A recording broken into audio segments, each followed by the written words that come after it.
You know, coming from Australia as a person who watches films, as a person who appreciates art and stuff. Films, I appreciate films. Um, art's fine. It's interesting to look at representations of your own country in mediums like film and television and stuff like so. Mostly in my case for film because I guess Australian television's fine.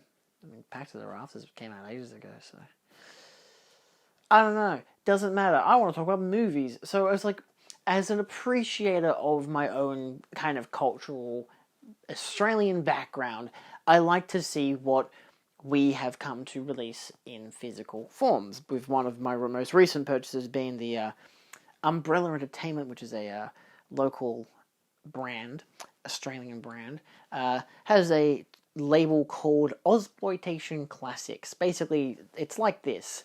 It's basically an old film from pre the 90s, usually, sometimes, and they just, showcase it with a sleeve. You get, in this case, it's a double feature, so it comes with two films. It comes with double artwork. You've got Night of Fear and Inn of the Damned. I've actually got this as a one Dayville thing because they've released it in a collector's edition, so I bought it. It tells you about the films. It tells you about the special features, all regions, which is really nice. Bunch of special features. I'm not going to open this up because the artwork has titties in it, which I thought was someone strangling a naked woman, but it's actually, when I watched the film, it's just two naked women in a bath. So that's Inn of the Damned. So Ozploitation, because it's a classic one of those, because most of Australian films from like the 60s to the 80s, unless it was Crocodile Dundee, was usually some kind of exploitation. And there is a lot of films like that, but it's also like, I had a class in university where we literally studied Australian history for film, and basically went through the decades of Australian film history, and there was a good booming market. I remember I was talking about pretty early on, like, we were decently early to catch on to cinema within like I'd say between the 30s and 40s. Releasing some pieces, having some actors in, American markets and stuff. Obviously, that's a lot bigger now, where we've got huge Australian actors in American markets, say, Hugh Jackman, Margot Robbie, and so forth, and whatever. Jeffrey Rush as well. I saw him on the train once from Camberwell. I didn't bother him. I was like, hey, fuck, it's Jeffrey Rush. I'm not going to bother him. I didn't want to, like, take a picture, like a selfie with him behind me, because I figured that'd be rude. But I was like, hey, it's kind of cool. And then until, like, a couple weeks later, I think, or maybe, like, a month later, someone was talking about in the film class how they saw Jeffrey Rush on the train. Maybe the lecturer had said, he's like, God, it was so bizarre out of there. I saw Jeffrey Rush on the train. And one of the girls was like, yeah, no, I see him all the time. He lives in Camberwell. Because Hawthorne was our university, so it was just like two stations up the track, and he just lived there, so he would just catch the train every now and again. So a lot of film students would be like, holy shit, it's Jeffrey Rush, and no one would ever talk to him, because they'd always like, nah, we'll leave him be. It's just like, hey, that's kind of cool. So, but still, what was I talking about? The 20s, I don't know. I can't remember the specific years because my memory of learning stuff is not the best thing in the world. But knowing that we had a period where we made some pretty, interesting films, to the point that the first feature-length film was a Ned Kelly film, of all things. Like, that was like, I think 61 minutes or something like that. Maybe it was 70, but like, it was longer than an hour, and no one had done that yet. So, Australians, hey, look at us, pioneers. And it got to a point where we were doing well, and then I think the war happened, I'm pretty sure, and it just kind of like, yeah, we're not releasing any more movies for the next 30 years, and if we do, they won't do very well, and they're usually like, funded by the government and stuff, because, Hollywood being its own thingy isn't exactly going to get like the government of like California to be like, hey, here's a few $100 million to make your movie. They're not going to do that. You got to get studios. We didn't have studios. So my favorite one is up here. I do actually have the Umbrella Blu-ray, but I always love to show off the fact that I've got the DVD because I got it signed by Miranda Otto. This is Love Serenade, my favourite Australian film. Yeah, fuck you, Mad Max. It's fun as someone. I know Australia isn't exactly like a bizarre country to make movies. We've made plenty of shit. A lot of our stuff is cult classics, whatever. Again, Ozploitation, cult cinema. Again, Mad Max, stuff that was like filmed in the backyard and then made international success and has spawned franchises. Something like Kath and Kim, insanely popular TV show. Obviously, there's the exports for TV like Neighbours and Home and Away and stuff, which is insane how much the British eat that shit up. But at the same time, as someone who adores movies, I went for a stage between 2017 to 2020 where I was constantly buying Australian films because I basically wanted to have a collection of Australian films. I wanted to do a whole video essay talking about the films of Australia and how they exist. But there's so many as well, because it's like, if a lot of the time where you will categorize a film, like, maybe you'll be like, oh, is this an Australian film? Because again, this is like the Super Theseus thing, where can it be an Australian film if it only has certain elements? Say, a portion of it's filmed in Australia, but the production crew are all from the US or from the UK or international. Say the leading actor is Australian, but the rest of the cast and crew and everything else are not Australian. Or say Mad Max Fury Road wasn't filmed in Australia. The majority of that film was filmed in like the Middle East or, a bigger deserty area. I say bigger deserty area, but fucking the middle of Australia is pretty fucking big. But they filmed it somewhere else because it was like cheaper or something. But like, that's still a big Australian crew. Like big Australian names and faces that you only know if you're an Australian. But then you've also got George Miller, again Australian, I think, unless he's British. Fucked if I know. He's probably Australian. Let's hope. All right. And it's fun because I also know that like the new Mad Max film I think was filmed here in Australia, the Furiosa one, because Anya Taylor-Joy came to Australia to film it, and that was fun to look at on their Instagram. Look, she's got a kangaroo in the background, and I'm like, fuck, all right, sure, whatever. She's probably in like fucking Sydney or some shit. So it's nice knowing that kind of stuff, but it's also like how much of that quantifies as an Australian production. Like if it's 80% Australian, does that mean it's an Australian film? A lot of stuff like Night of Fear and whatever, it's a mostly Australian, if not completely Australian endeavour. Like Love Serenade, completely Australian endeavour. I think that became a big topic for me because I'm like, fuck, how many of these films can I consider Australian when even Letterboxd lists the fucking Wolverine as Australian, even though it only has Hugh Jackman in it? And they're not in Australia, There's a lot of films like that. Like, what's that In-Betweeners movie, the second one, where they go to Australia? Like, was it the second one they went to Australia? I'm pretty sure it was. But it's like, is that an Australian film? I mean, I guess. But there are so many classics like that where, we as a country have that kind of thing. Is this Australian? Is this not Australian? A lot of stuff is iconically Australian, which I think is what was worth collecting. For example, like, again, Picnic at Hanging Rock, The Castle, Love Serenade, stuff like that, iconically Australian and worth adding to the collection, worth adding to anyone's collection realistically. Like The Castle in particular, really unique film, and I used to think it was like a TV show when I was a kid because we kept watching it.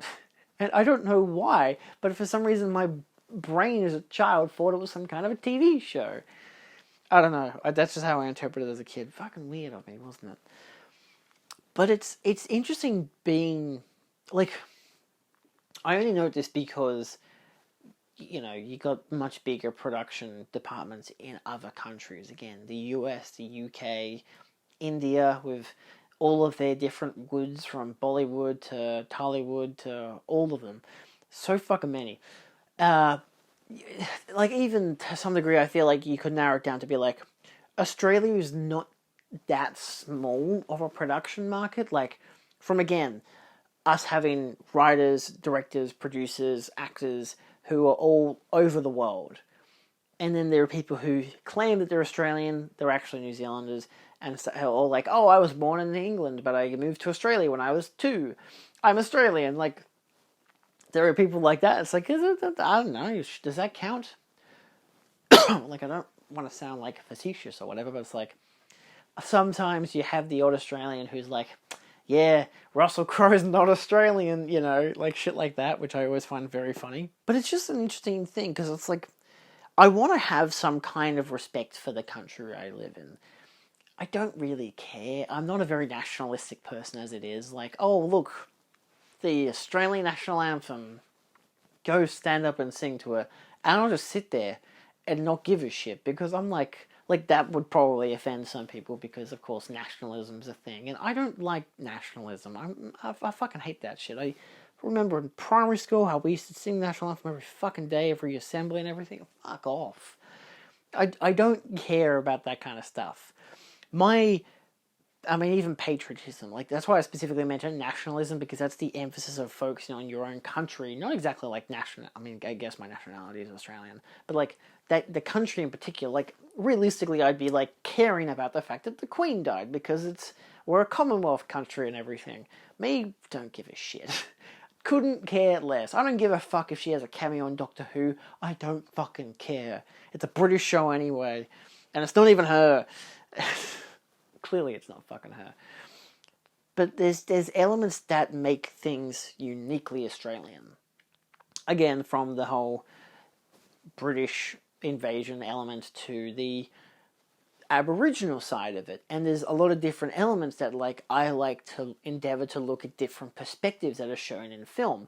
And this isn't just like the story of, like, say, Walkabout and stuff like that, where it's about, Aboriginal people, or it's about, early settlers, or it's about white people living their regular days, or, I can't just say white people, can I? There's like the Wog Boy films and stuff like that, so it's people who are nationally cultured, and mixing in, because again, the whole melting pot thing is always the analogy people use for our country, which is fine, but realistically, the whole world's a melting pot. It's one of those things where, like, there's a film I really like called Ladies in Black, where I think my mate does not like that director, so he doesn't like the film. He hasn't even seen it.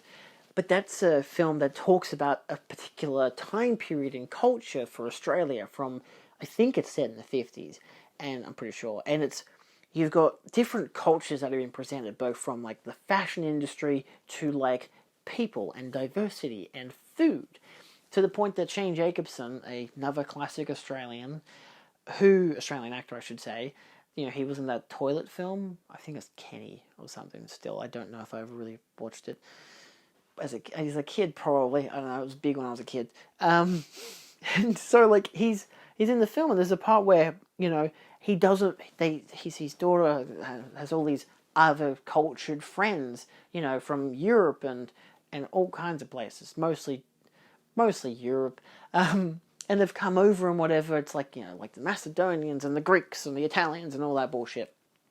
And it's like they've come over for dinner, and one of them's brought salami. And for me, I'm thinking, yeah, well, I'm not thinking twice about it, because I eat salami for lunch. I fucking love that shit. And he finds it weird, and he's like, oh, I don't know if I want to try this, because, something that's not a, Vegemite sandwich. Keep it away from me, But then it's like, he eats it, and he's like, fuck, this shit's great, because it's fucking salami. And it's what I like about that kind of a thing, where you've got films like that, which are a depiction of Australian life and culture, and all the kind of mixing bags of stuff. And, there's even not Head On, what's the other one? Because Head On's an interesting film. What's that one that has Heath Ledger in it? Fuck. Why don't I remember the goddamn fucking name? I'm not going to find it, am I? There's a great film with Heath Ledger and Rose Byrne, another one of my favourite Australian films. And that's one where, again, it's just kind of like day in the life kind of thing of just people who are in Australia. Like, but there's the stories of what the people are about, and what the stories about, what the film's about, that kind of stuff. But there's the style of how it's made, which is also something I think can be very uniquely Australian. Like, The Castle's a very uniquely Australian film, but realistically, even the values of it are very standard value. Like, it's about the working class everyday guy, which you could see in a lot of even British and American cinema. They've got their perspectives of it because, like, America has the American dream, Australia is give everyone a fair go kind of stuff, England is fuck, I got a tan whilst I was standing in the rain. It's stuff like that. But it's interesting to watch films that are directed and written in a particular way. Again, like Love Serenade, Two Hands. That's the one. That's the one with Heath Ledger. Two Hands. I knew I'd remember it. But again, something like The Castle, which again is still a very universal kind of story in terms of the characters and what they have to go through. But it's fun to see how they've been written and how they've been, how the film's been directed.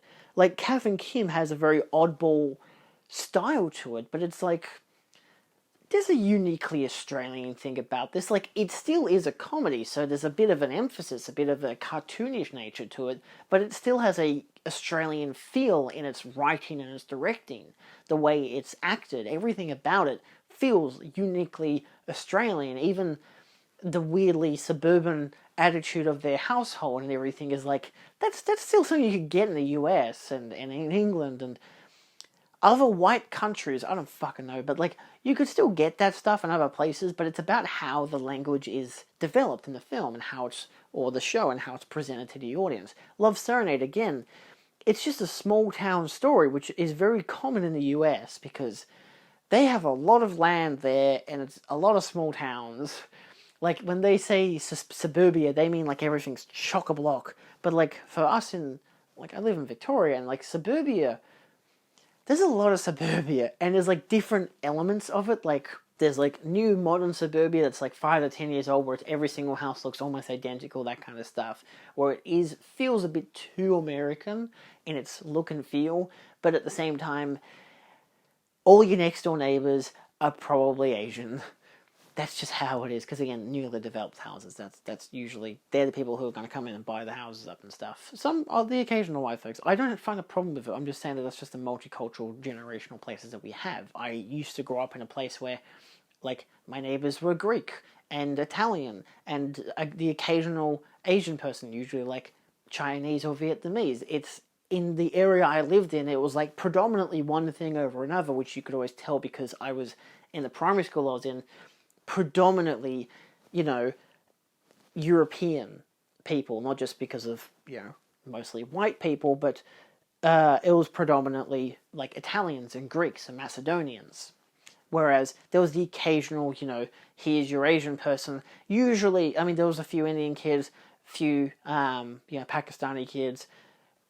A lot more of those in high school. Same as Asian kids when it comes to like, Chinese, Vietnamese and stuff. There's a lot of types of people that you do see, a lot of types of people you don't see.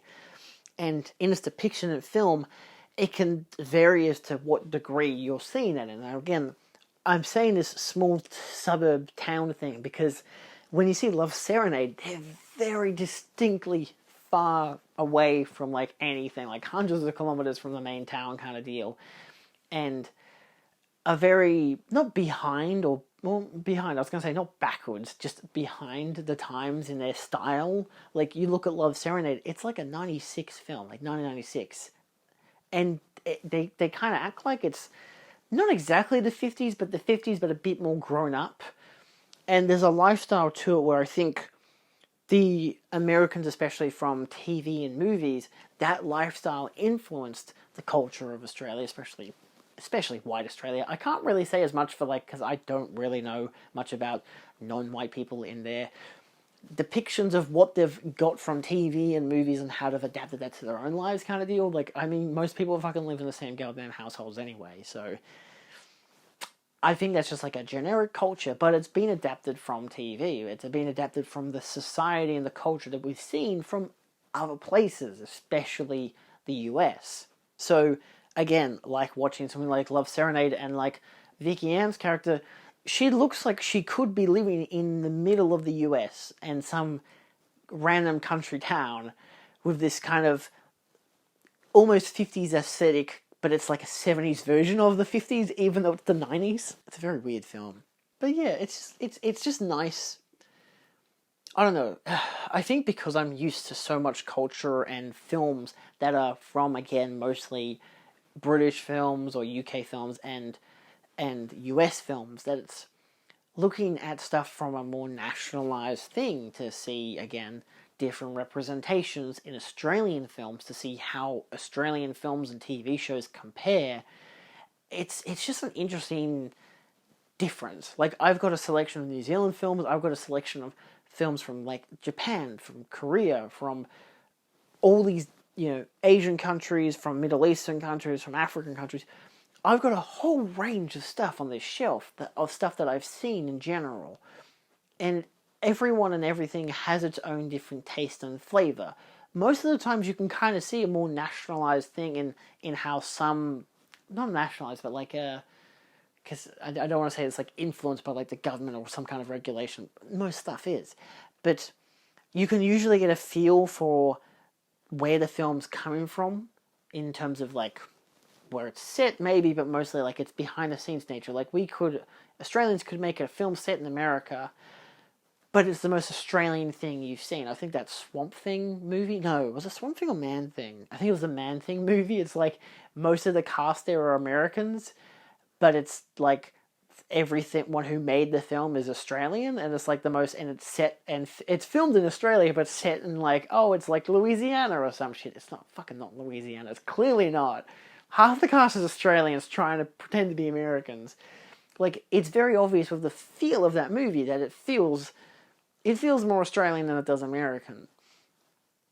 And I think that's what's interesting to find about some films. Like, again, there are a plenitude of Australian films that feel kind of generic to the genre over the actual style of who made it. Like, there could be a bunch of romantic comedy films that are dumb and featured Australians, but feel like, yeah, I could imagine this being a American film or a generic Hollywood movie kind of deal, or not exactly Hollywood in big names, but like Hollywood in terms of just Hollywood has probably made this style of movie 30 odd years ago. I don't really have a point to this video. It's just I like to find some kind of appreciation. Like, I love horror over any other genre. Like, comedy is a very fucking close second. But I really like to see different variations of horror, even if the horror is kind of shit. And Australia has a very distinct style of horror. Again, the Night of Fear, Inn of the Damned, it's a very distinct style, but it's still pretty interesting. Like, I mean, that stuff is set in the bloody outback. Well, not at the outback. It's set in fucking Sydney. Just because they say it's the rainforest. It's not the fucking rainforest. It's goddamn Sydney. The rainforest is up in Queensland. Stop lying to yourself. It's just interesting. We have a lot of open spaces. All right, we're very crammed into our cities, and then everything else is very open land. Like, trust me, you go 2 hours, you go an hour and a half in the fucking that direction, and it's just wilderness. I mean, I live in old farmland, so you could go 10 minutes down the road and you'll find a farm. The area I live in now is very different to where I used to live up north, where it's like, oh, it's completely like the same thing for 50 kilometers. But then you go a bit more that way and it's just empty. Gee whiz, why are we building up? We could be building out. We really could be. I don't know what the fuck this infrastructure. We're obviously building out. It doesn't really matter. We're also building on marshland. Fuck yeah. But yeah, it's just fun to examine different styles of films and shows that are created mostly by Australians. Like, I'd say if the show doesn't have to be set in Australia. It just needs to have the creative team basically be Australian or have an Australian mindset. Like, again, it could be an Australian director or writer or even producer, but someone who has a lot of influence in the show, who will give the show a kind of a different feel, a uniquely Australian feel. Like, Picnic at Hanging Rock is an Australian film, but feels kind of British. It just happens to be set in Australia, and like not happens, but it's iconically set in Australia. But it feels like a British film to some degree. But there's an element to it that also doesn't feel British. It feels like a mix of British and Australian, even though I really am starting to debate whether the director is actually Australian. Yeah, it's Australian. Yeah, cool.